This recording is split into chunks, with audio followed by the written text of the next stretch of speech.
मुरैना जिले में फर्जी नियुक्तियों के मामलों के बीच अब अम्बाहा क्षेत्र से आंगनबाड़ी और कार्यकर्ता की भर्ती में कथित अनियमितताओं का गंभीर मामला आया सामने। शिकायतकर्ता ने आरोप लगाया है कि दस्तावेजों में हेरफेर कर नियमों के विपरीत नियुक्ति की गई और पात्र अभ्यर्थियों को उसका अधिकार नहीं मिला।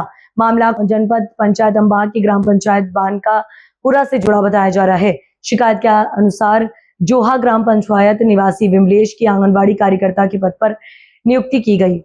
आरोप है कि नियुक्ति के दौरान दस्तावेजों में पिता का नाम पति के रूप में दर्शाया गया तथा पिता का बीपीएल कार्ड लगाकर अतिरिक्त अंक प्राप्त किए गए। शिकायतकर्ता का ये भी दावा है कि संबंधित महिला स्थानीय निवासी नहीं होने के बावजूद उसे नियुक्ति दे दी गई। शिकायतकर्ता शीतल का कहना है कि उपलब्ध दस्तावेजों और निर्धारित मापदंडों के अनुसार नियुक्ति उन्हें मिलनी चाहिए थी, लेकिन कथित गड़बड़ियों के चलते उन्हें वंचित कर दिया गया। उनका आरोप है कि वह पिछले लगभग 6 महीने से संबंधित अधिकारियों के कार्यालयों के चक्कर लगा रही है, लेकिन अब तक मामले में कोई प्रभावी कार्यवाही नहीं की गई। दरअसल शिकायतकर्ता ने महिला एवं बाल विकास विभाग में पैसे के लेन देन के माध्यम से कथित फर्जी नियुक्तियां किए जाने के गंभीर आरोप लगाए हैं। हालांकि इन आरोपों की स्वतंत्र पुष्टि अभी नहीं हुई है और मामले की जांच होना शेष है। मामले पर मुरैना कलेक्टर लोकेश कुमार जांगिड़ ने कहा कि जिले में हुई आंगनबाड़ी नियुक्तियों की जाँच के लिए एक टीम गठित की जाएगी। जांच रिपोर्ट आने के बाद ही स्पष्ट हो सकेगा कि नियुक्ति प्रक्रिया में किसी प्रकार की अनियमितता हुई है या नहीं, तथा यदि हुई है तो उसके लिए जिम्मेदार कौन है। अब सभी की निगाहें प्रशासन की प्रस्तावित जांच पर टिकी हैं। सबसे बड़ा सवाल यह है कि जांच कब शुरू होगी, क्या वह निष्पक्ष होगी और क्या दोषी पाए जाने वालों के खिलाफ सख्त कार्यवाही की जाएगी।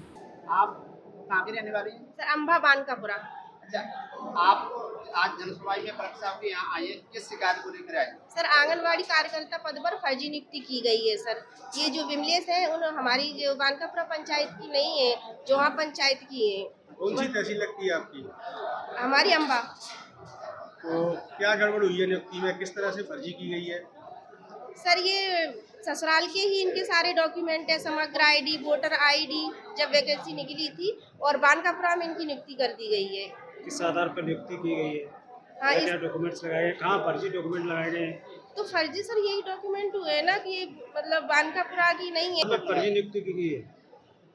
तो इनके पति का बीपीएल कार्ड लगाया जाना चाहिए था, इनके पिता का बीपीएल कार्ड लगाकर इनके नंबर बढ़ाए गए हैं। वैसे इनके नंबर हमसे कम है। मतलब ससुराल के बाद नियम तो ये रहता है कि पति का लगना चाहिए, लेकिन हाँ, पिता का लगा दिया पिता का लगा दिया इन्होंने। शादी वैसे करीब कितनी 10 साल से ज्यादा हो गए सर। बाकी के डॉक्यूमेंट सारे ससुराल पक्ष के हैं, लेकिन बीपीएल मायके का लगा दिया। हाँ बीपीएल इनके पिता का लगा है। हाँ। अब आपने यहाँ जनसुनवाई शिकायत की, यहाँ से क्या कहना है कलेक्टर साहब का? सर हमने दो बार जनसुनवाई में लगा दी सर, कोई कार्यवाही नहीं होती है सर। अच्छा, आपके द्वारा एक डॉक्यूमेंट बताया गया है जिसमें पति की जगह पे पिता। हाँ सर, आदेश निकला हुआ है ना जो वहाँ से परियोजना उससे, तो उसमें पति प्रेम सिंह बताया गया है, जो कि उनके पिता है। पति प्रेम पति का नाम क्या है फिर उनके? पति के नाम ब्रिजेश है। तो जो लिस्ट लगी थी वहाँ केंद्र पर, उसमें आप कौन से नंबर पे? उसमें हम नंबर ज्यादा थे? तीसरे नंबर पर थे। आपके नंबर उनसे ज्यादा थे? वैसे हमारे नंबर ज्यादा थे, पर उन्होंने पिता का बीपीएल कार्ड लगा दिया है ना, तो उसके नंबर भी ज्यादा हुए थे। आंगनबाड़ी केंद्रों में हम स्वयं भी निरीक्षण करेंगे और जो हमारी टीम है सीडीपीओज और एसडीएम्स जो है वो भी निरीक्षण करेंगे, और कुछ जो नियुक्तियां लंबित नियुक्ति की फाइल्स हैं तो वो भी जो जिला स्तरीय आपत्ति समिति के पास में है तो उससे एक बार देखेंगे। यदि उसमें भी किसी को आपत्ति है मेरे पास अपील कर सकते हैं।